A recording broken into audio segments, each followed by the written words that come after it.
La armadura del Señor. Efesios capítulo 6, versículos 10 al 20. La palabra del Señor dice de esta manera: por lo demás, hermanos míos, fortaleceos en el Señor y en el poder de su fuerza. Vestíos de toda la armadura de Dios para que podáis estar firmes contra las acechanzas del diablo. Porque no tenemos lucha contra sangre y carne, sino contra principados, contra potestades, contra los gobernadores de las tinieblas de este siglo, contra huestes espirituales de maldad en las regiones celestes. Por tanto, tomad toda la armadura de Dios para que podáis resistir en el día malo, y habiendo acabado todo, estar firmes. Estad pues firmes, ceñidos vuestros lomos con la verdad, y vestidos con la coraza de justicia, y calzados los pies con el apresto del evangelio de la paz. Sobre todo, tomad el escudo de la fe, con que podáis apagar todos los dardos de fuego del maligno, y tomad el yelmo de la salvación y la espada del Espíritu, que es la palabra de Dios, orando en todo tiempo con toda oración y súplica en el Espíritu, y velando en ello con toda perseverancia y súplica por todos los santos y por mí, a fin de que al abrir mi boca me sea dada palabra para dar a conocer con denuedo el misterio del evangelio, por el cual soy embajador en cadenas, que con denuedo hable de él como debo hablar. Esta es la palabra del Señor. Si ustedes alguna vez han tenido la oportunidad de leer esta carta de Efesios, tal vez han notado algo interesante que surge en la transición de los capítulos 1 al 3 y después del 4 al 6. Me refiero a que la epístola a los Efesios tiene esta estructura gramatical conocida como indicativo seguido por el imperativo. De manera que los capítulos del 1 al 3, si usted ha podido notar en su lectura de este libro, nos habla acerca de estas realidades, de estos indicativos que expresan o describen quiénes somos ahora en Jesucristo. Ahí, por ejemplo, en esos capítulos del 1 al 3, Pablo habla acerca de que hemos sido escogidos, hemos tenido redención, hemos obtenido herencia, hemos sido sellados, se nos ha dado vida, hemos resucitado con Cristo, con Él, hemos sido sentados en lugares celestiales, somos edificados para la morada de Dios. Son algunas de las formas en las que el apóstol describe nuestra nueva identidad en esos primeros capítulos del 1 al 3. Toda esa sección se le conoce gramaticalmente como una estructura de indicativos, donde se nos habla acerca de quiénes somos ahora en Jesucristo. Lo interesante que hace Pablo después es que a partir del capítulo 4 al 6, él comienza a hablarnos acerca de estos imperativos, es decir, acerca de estos mandamientos, ordenanzas, las cuales deben entonces brotar por una gratitud sincera de lo que ya somos en Cristo. En otras palabras, la obediencia a Dios debe ser siempre en gratitud por lo que ya somos en Cristo. No tratamos de ganarnos la salvación, ya somos en Cristo sus hijos, y por esa gratitud y por ese gozo es que debemos obedecer. Así que Pablo dedica los últimos capítulos de Efesios del 4 al 6 hablándonos de varias cosas que el creyente debe de hacer en esta nueva vida que tiene en el Señor. Usted, por ejemplo, va a encontrar en estos capítulos imperativos como hablen verdad. El que roba, no robe más, sino más bien que trabaje. No entristezcan al Espíritu Santo, sean imitadores de Dios, anden en amor, anden como hijos de luz, sean llenos del Espíritu, sométanse a toda autoridad. Y por último, en el capítulo 6 se nos habla de revístanse de toda la armadura de Dios. Y es precisamente sobre ese último imperativo que quisiera hoy explorar con ustedes con la ayuda del Señor. ¿Cómo lo vamos a hacer? Allí en el bosquejo que usted tiene delante de usted en el boletín, encontrará 3 partes a este pasaje. Primero, el mandato de ponernos toda la armadura de Dios. Segundo, la razón y el propósito de vestirnos de esa manera. Y por último, las armas, los artículos que componen la armadura que Dios quiere que usemos. Así que mandato, razón y propósito, y por último las armas que el Señor quiere que tengamos puestas. Así que empecemos con el mandato, siempre recordando que estos mandatos vienen en respuesta a lo que ya somos en Cristo. Versículo 10 y 11 dicen así: por lo demás, hermanos míos, fortaleceos en el Señor y en el poder de su fuerza. Vestíos de toda la armadura de Dios para que podáis estar firmes contra las acechanzas del diablo. Ahora, como ustedes recordarán, este último de los imperativos o mandamientos que Dios le da a la iglesia de Éfeso por medio del apóstol Pablo nos muestra al menos 3 cosas que me gustaría enfatizar con ustedes en este primer punto. El primero es que Dios nos llama a ponernos, no sé si usted notó en este versículo, nos llama a ponernos toda su armadura. El versículo 11 es muy claro en decirnos que nuestra responsabilidad como pueblo de Dios es la de vestirnos con cada prenda de la armadura del Señor. En otras palabras, Dios nos ordena a tomar la armadura completa, no algunas partes, toda la armadura y ponérnosla. Eso es muy importante porque nos muestra la clase de guerra espiritual en la que nos encontramos. En otras palabras, las batallas que tenemos son tan serias, son tan peligrosas que debemos tener puesta todas las cosas para la batalla. Tenemos que tener puesta toda la armadura de Dios en todo momento. Así que, hermanos, el Señor no nos ha dicho que nosotros escojamos qué cosas ponernos. Dios nos dijo: iglesia, aquí está mi armadura. Vengan, tomen algunas prendas y salgan a la guerra. Más bien, el texto nos dice claramente que debemos de ponernos toda la armadura del Señor. Vístanse de mi armadura completa. ¿Por qué? Porque vamos a necesitar cada una de esas armas que componen esta armadura.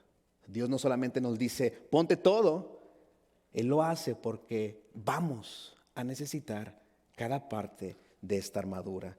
Nuestras batallas, que no son contra carne ni sangre, sino contra las huestes satánicas, son tan serias y graves, peligrosas, que requerimos cada artículo de esta armadura. Así que es el primer aspecto que vemos de estos 2 versículos, del 10 y el 11. El segundo aspecto que estos versículos nos muestran es que esta armadura tiene un autor y diseñador específico. ¿Quién es? Dios. Una vez más, noten cómo dice la primera parte del versículo 11. Vestíos de toda, ya vimos esa parte, vestíos de toda la armadura de Dios. Él es el diseñador, Él es el autor de esta armadura. William Gurnall, que fue un predicador del siglo XVII, escribió algo muy interesante. Él dijo: escudriña la etiqueta para ver si tu armadura es hecha de Dios o no. Hay muchas imitaciones en el mercado. Así que es una gran verdad lo que ha dicho ese antiguo pastor. Esas palabras que él menciona nos recuerdan que la armadura que el cristiano debe utilizar debe ser únicamente la que Dios como autor nos ha concedido. Todo esto es muy importante porque si intentamos vencer a nuestros enemigos espirituales con armas que no provienen de Dios, el resultado será devastador. La única armadura que necesitamos y que es suficiente para los creyentes en su guerra espiritual es precisamente la armadura creada y dada por el Señor Todopoderoso, por Jehová de los ejércitos. Así que lo segundo que vemos en estos versículos, primero nos recuerda que debemos de vestirnos, ponernos esta armadura en su totalidad. Y después nos dice que esta armadura que debemos de ponernos, tenemos que asegurarnos que sea la que Dios nos ha dado. No debemos de inventarnos cosas nuevas, no debemos de inventarnos artículos nuevos a esta armadura. Simplemente Dios nos ha dado lo que necesitamos y eso es lo que debemos tomar. Lo que nos lleva entonces al tercer aspecto que vemos en estos versículos. Si usted notó, me brinqué el versículo 10 por una razón específica. El versículo 10 dice: fortaleceos en el Señor y en el poder de su fuerza. Ahora dejé ese versículo al final porque es un hermoso recordatorio de que la única razón por la que podemos vestirnos de la armadura de Dios, la única razón por la que podemos vestirnos de esta armadura y hacerles frente a nuestros adversarios y tener éxito sobre ellos, es por la fuerza infinita e inagotable de nuestro gran Señor. En otras palabras, este versículo nos aleja de cualquier actitud de soberbia, cualquier actitud de arrogancia espiritual, ya que nos muestra que en última instancia no son nuestras fuerzas, no es nuestra valentía, no es nuestro poder lo que nos capacita para vestirnos de esta armadura y hacerle frente a los enemigos y estar firmes. No es nuestra fuerza, sino que es el poder de Dios por el cual podemos tomar estas armas y en su fuerza vencer nuestras luchas contra las huestes de maldad. Así que necesitamos siempre recordar que es su poder el que nos fortalece día a día para enfrentar estos enemigos espirituales. Si lo hacemos por nuestros propios recursos, si alguien dice: ok, Señor, tú me has dado estas herramientas, pero yo quisiera usar estas otras cosas. Si decidimos hacer eso, el resultado será fatal. Solo su armadura, solo su poder pueden derrotar a nuestros adversarios espirituales. En 2 Corintios 10:4, Pablo lo expresó de la siguiente manera. Misma idea, palabras un poquito diferentes. 2 Corintios 10:4 dice así: las armas con que luchamos no son del mundo, sino, y chequen las palabras que dice, poderosas, mismas expresiones que aquí en Efesios 6:10, fortalécete en el poder de Dios, son poderosas en Dios. Así que estas armas son poderosas por causa de Dios, en Dios, para la destrucción de fortalezas.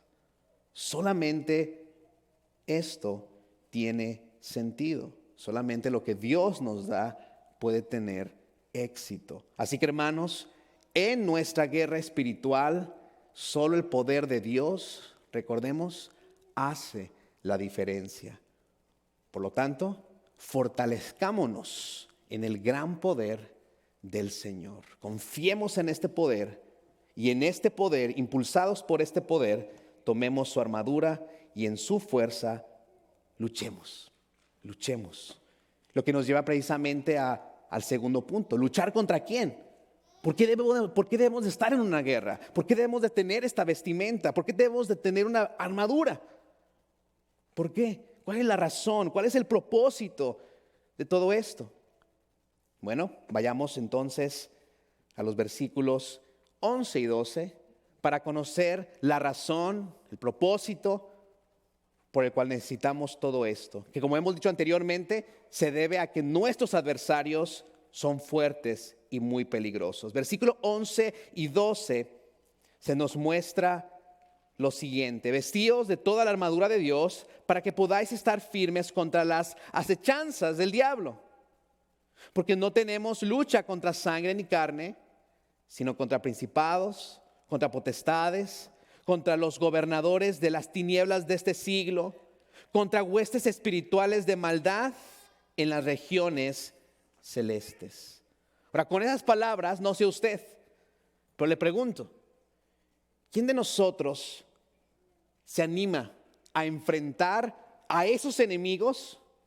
Diablo, huestes satánicas, gobernadores de las tinieblas. ¿Quién de nosotros se atrevería a enfrentar a estos enemigos sin el poder de Dios, sin los recursos de Dios? Espero que nadie. Lamentablemente puede haber personas que digan: yo sí puedo. Yo puedo hacerle la lucha al diablo. Yo puedo vencer el pecado con mis propios. No podemos. Por eso necesitamos de esto. Necesitamos del Señor, de su fuerza, de sus recursos, de sus armas para hacerle frente a todos estos enemigos y, como dice Pablo, poder estar firmes. Así que veamos de manera más específica a quienes nos estamos enfrentando, de acuerdo a este pasaje. Versículo 11, aprendemos que uno de esos enemigos es el diablo, que de otros pasajes bíblicos como Juan 12, 3, 31, Efesios 2, 2, Apocalipsis 22, de esos pasajes sabemos que el diablo es el principal enemigo de Dios y de su iglesia. Es el principal. Así que el diablo, como su mismo nombre enseña, es un experto calumniador. Ahora, la palabra diablo, tal vez usted lo sepa, pero es un término que en griego literalmente significa calumniador. Y por supuesto la esencia de la calumnia, ¿cuál es? La mentira. Mentir con la intención de destruir a alguien. Calumnia es mentir con la intención de destruir, dañar, perjudicar a alguien. Entonces no solamente es una mentira de que para cubrirme a mí, la calumnia, que es lo que significa el nombre diablo, y que Pablo pudo haber utilizado otra expresión para hablar del diablo, pero decide usar esa palabra para mostrarnos algo sobre lo que él hace, sobre lo que Satanás hace. ¿Y qué es lo que él hace? ¿Cuál es parte de su estrategia en esta guerra? La calumnia, mentir. ¿Con qué intención? ¿Con qué propósito? La intención es, ¿te acuerdas las palabras de Jesús? Matar, robar, destruir. Es lo que Satanás viene haciendo desde el principio. Juan 8:44, Jesús dijo estas palabras: ustedes son de su padre el diablo, cuyos deseos quieren cumplir.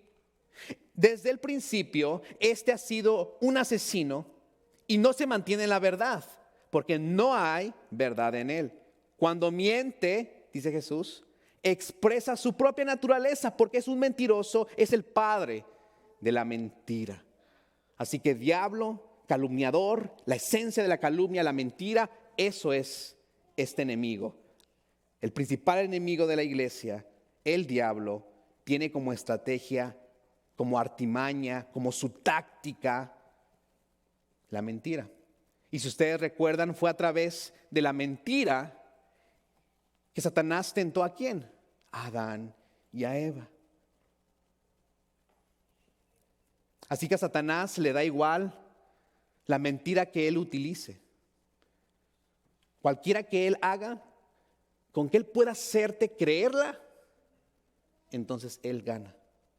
Esa es su meta, hacerte creer sus mentiras para que peques contra Dios. Él no te puede obligar a pecar, pero sí te pone estas opciones y te dice, como le dijo a Adán y a Eva: ¿será verdad que no morirás? Y entonces la persona debe de decidir: ¿escucho esta voz creyéndole o escucho la voz del Señor y le creo a Él? Así que el diablo desde el comienzo ha sido enemigo del Señor, enemigo del pueblo, y tiene como táctica la mentira. Pero él no es el único, ¿verdad? Tiene bajo su mando toda una hueste malvada que también se levanta en contra de la iglesia con la intención de tentarla. Versículo 12 de Efesios 6, una vez más, nos recuerda este grupo de adversarios. Dice, no tenemos lucha contra carne, sangre, sino contra principados, potestades, gobernadores de las tinieblas, contra huestes espirituales de maldad en regiones celestes. A todas esas palabras, principados, potestades, poderes, huestes espirituales de maldad, todo eso hace referencia básicamente a un mismo grupo, es decir, a los demonios que, guiados por Satanás, dominan el mundo de tinieblas y maldad. ¿Se imagina eso? Son ellos los que se oponen al avance del evangelio, al crecimiento de la iglesia. Son ellos los que también tientan al pueblo del Señor día tras día. ¿Se imaginan? Día tras día, estos adversarios que tenemos buscan maneras de tentar al pueblo del Señor a través de ¿qué? Siguiendo al padre de las mentiras, siempre por medio de la mentira.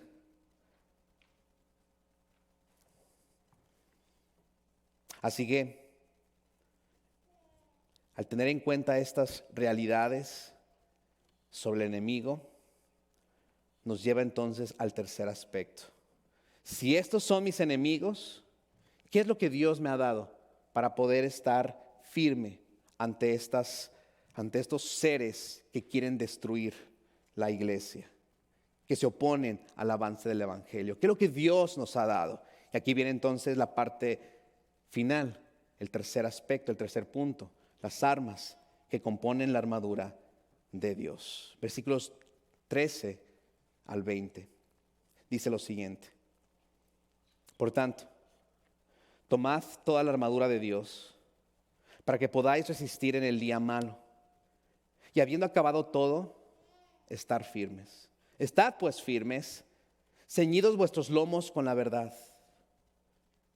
y vestíos con la coraza de justicia, y calzados los pies con el apresto del evangelio de paz. Y sobre todo, dice Pablo, tomad el escudo de la fe, con que podáis apagar todos los dardos de fuego del maligno.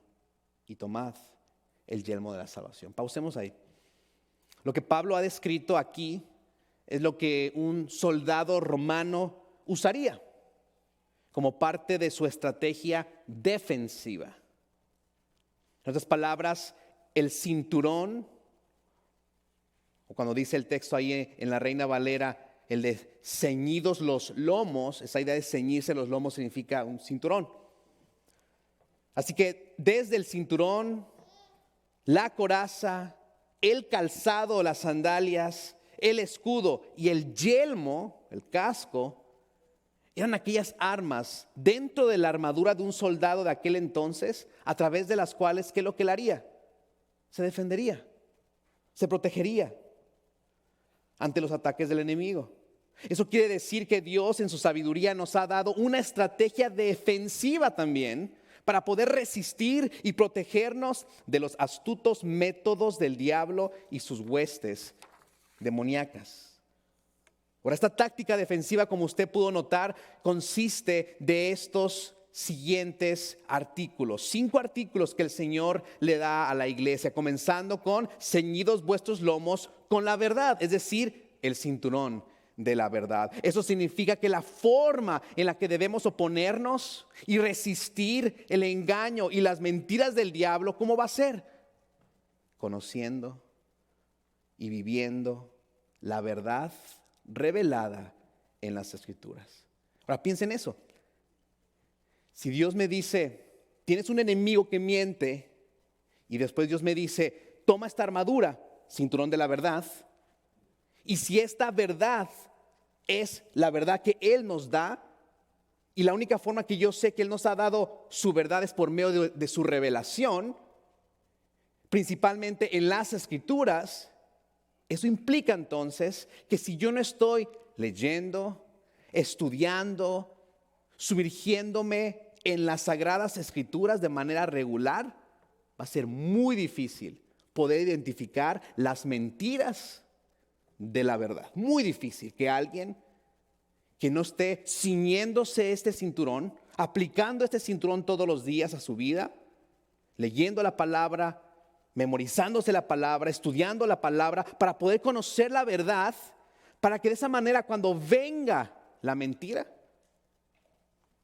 ya vemos que la verdad nos dice otra cosa. Así que esto implica para nosotros el tener una vida en la palabra del Señor más regular. Crecer en conocimiento de la Biblia y vivir esa verdad enseñada en las Escrituras nos va a proteger de las mentiras de los académicos, de las mentiras de la industria del entretenimiento. Nos va a proteger de las mentiras de otras religiones y de todas las ideologías culturales que hay en la actualidad. Pero piensen en cada una de las cosas que mencioné. La academia. Muchas de las mentiras que terminan en la iglesia comenzaron en el mundo académico, en el mundo de los intelectuales. Pero si nosotros no estamos yendo a las Escrituras Y de repente algún académico con estudios y demás nos presenta una especie de teoría o de enseñanza, si no conocemos la verdad, posiblemente vamos a creer en la mentira de este académico, de este doctor en lo que sea, porque es académico. Así que tener este cinturón de la verdad nos protege de las mentiras de los académicos. La industria del entretenimiento también es una de esas. ¿Cuántas veces ustedes, o cuánto tiempo ustedes en ocasiones dedican a todo lo que viene en el entretenimiento de las películas o de las famosas series? ¿Y cuántos de ustedes en su mente, tal vez inconscientemente, al ver todas estas películas, están adoptando patrones, conductas, formas de pensar, ideas, simplemente por ver? Las están recibiendo día tras día. Y si ustedes no están filtrando todo eso bajo la luz de este cinturón de la verdad, entonces van a creer toda clase de mentira. Y después vamos a escuchar a jóvenes, a personas un poquito más grandecitos, diciendo cosas como, bueno, pues, ¿qué de malo tiene el amor entre dos hombres o entre dos mujeres? Porque constantemente lo están viendo como algo normal en todas estas películas. Hasta el punto en donde ya en tu mente, inconscientemente, como que lo comienzas a aceptar. Y después llega el punto en donde tú dices, pues no le veo nada de malo. ¿Pero por qué no le ves nada de malo? Porque te has olvidado de la verdad que ya se te ha dado, que se encuentra en la palabra del Señor. Y así como ese ejemplo podemos decir muchos más. Así que la industria del entretenimiento tenemos que tener cuidado. ¿Y cómo nos protegemos de esta industria? No viendo nada, no es el caso. Podemos ver, pero siempre filtrar bajo la luz de este cinturón de la verdad. Las religiones y todas las ideologías de la cultura también tenemos que tener cuidado de todo ello. Así que la verdad revelada en las Escrituras nos va a cuidar de las mentiras del mundo. Número 2, la coraza de justicia.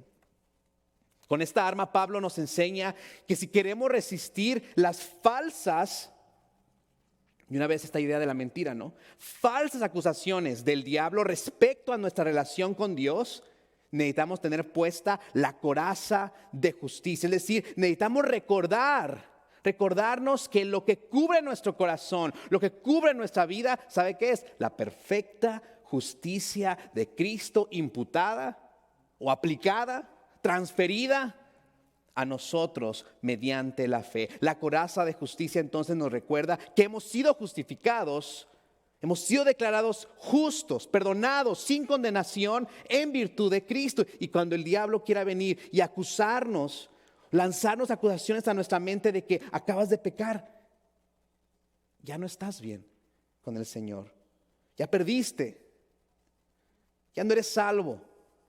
Cuando el diablo nos trate de lanzar falsas acusaciones respecto a nuestra relación con Dios, ¿qué es lo que tenemos que recordar? No es así, porque lo que cubre mi corazón, lo que cubre mi vida, es precisamente una garantía maravillosa. ¿Y cuál es esa garantía? La justicia de Jesucristo. Así que la coraza de justicia también es muy importante, porque el diablo también busca la manera de arrojarnos falsas acusaciones. Falsas.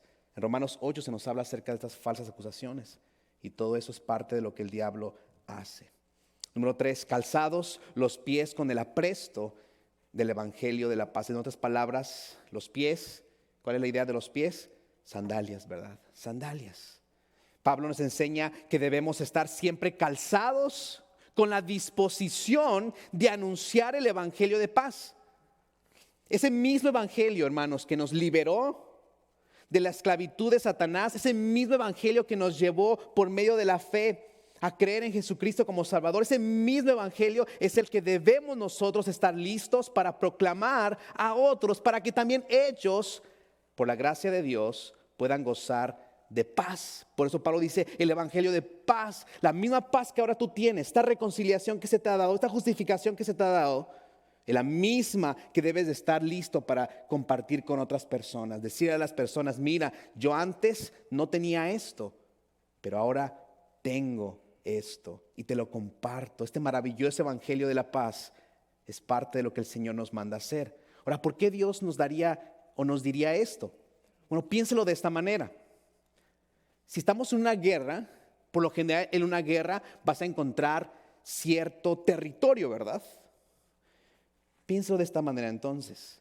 Si Dios nos llama a estar dispuestos o a estar listos con este evangelio de la paz para enseñarlo y compartirlo, ¿qué pasa cuando por la gracia de Dios una persona se convierte al Señor?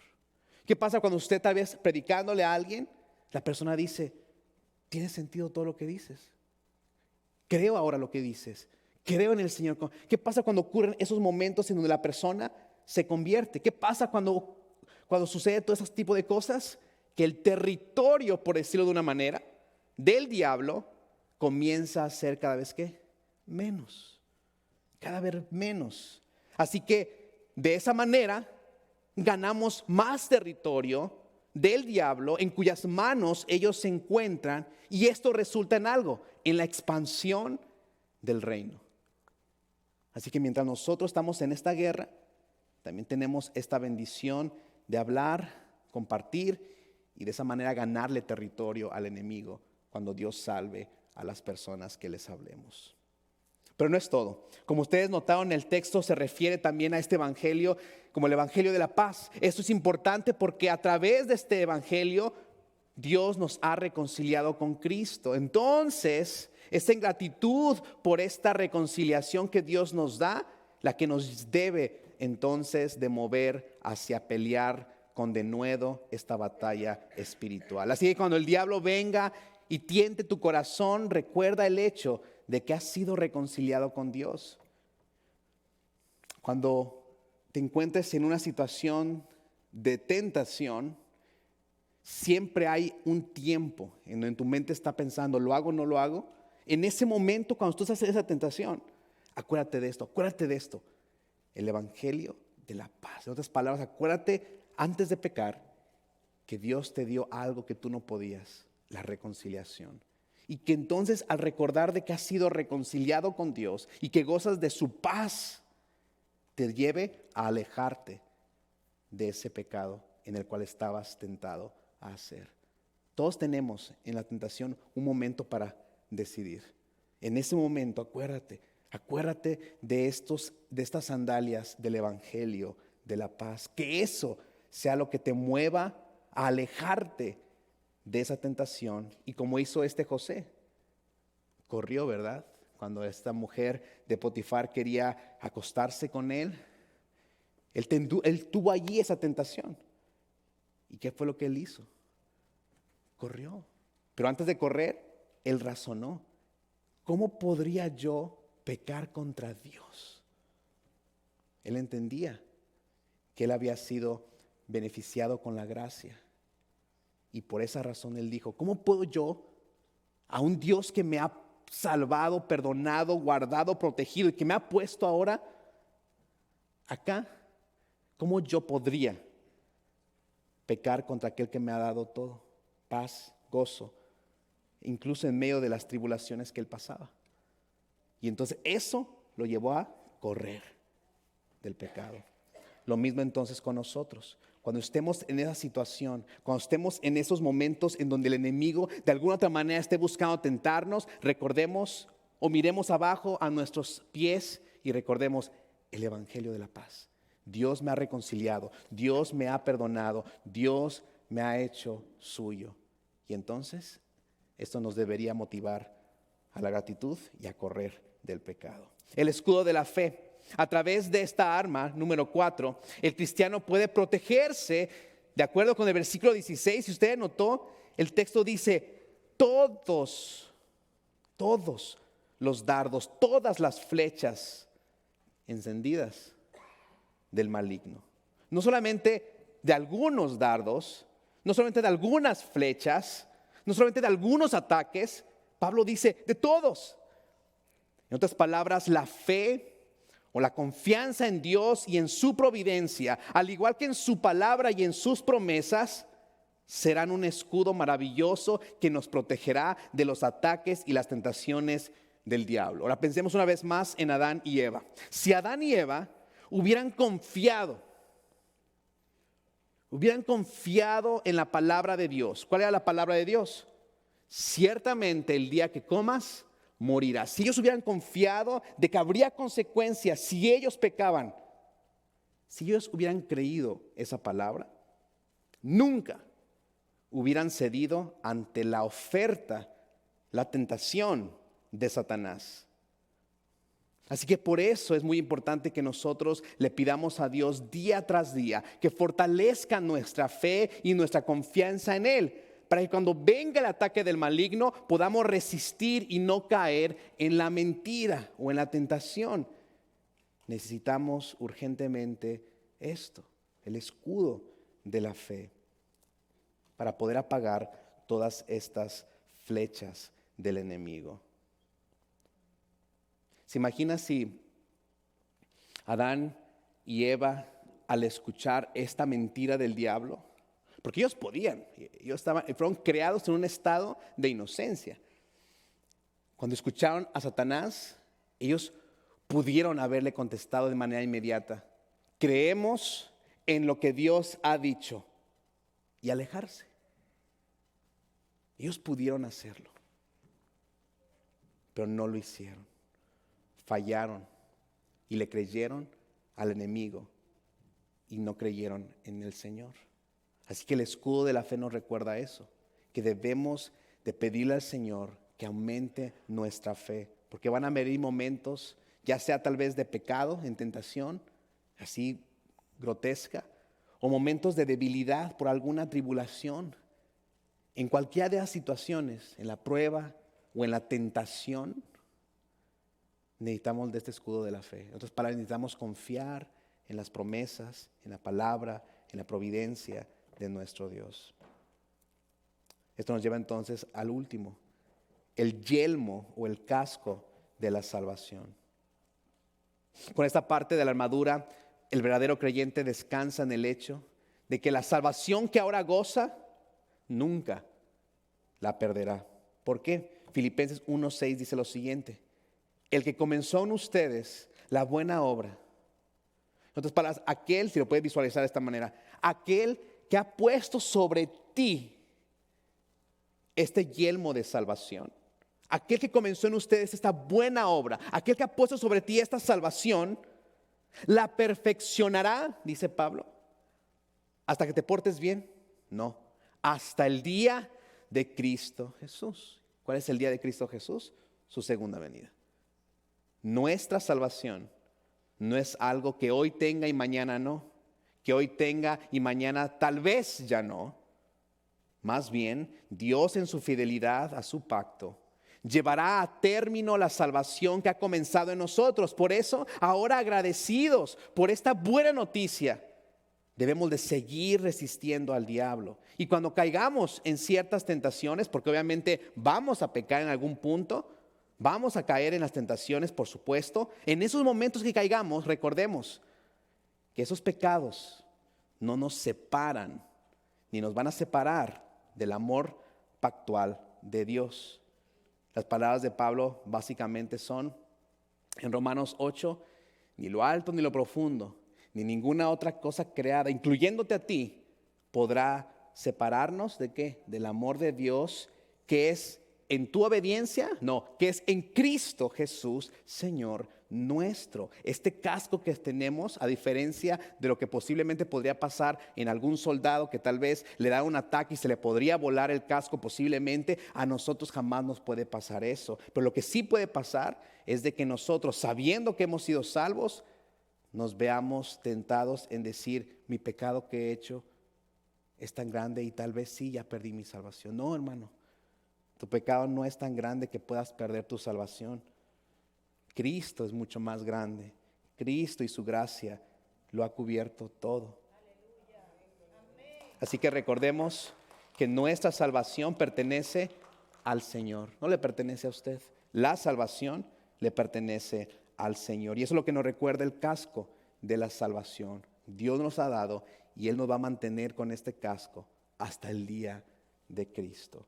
Así que desde el cinturón de la verdad hasta el casco de la salvación, todas estas son cosas que Dios nos ha dado para que nosotros las usemos en esta batalla y guerra que el enemigo enfrenta contra nosotros día tras día.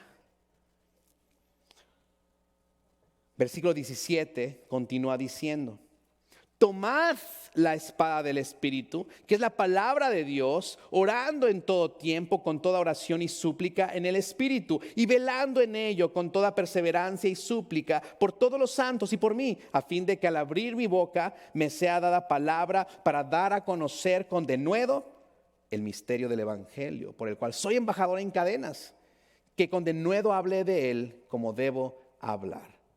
Así que ahora Pablo pasa de la táctica o estrategia de Dios de defensa, ahora una estrategia ofensiva, una estrategia de ataque.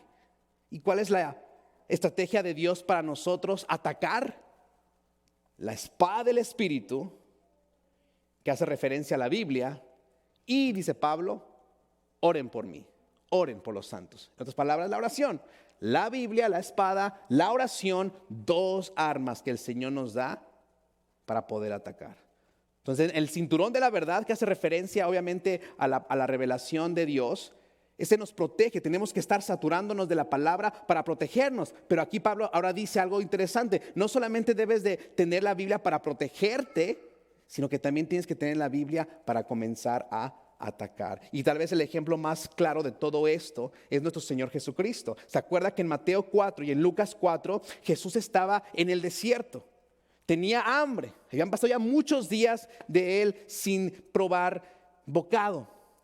Y en ese momento, cuando Satanás se acerca y comienza a arrojarle todas estas mentiras a medias, ¿qué es lo que Jesús hace en cada una de las tentaciones?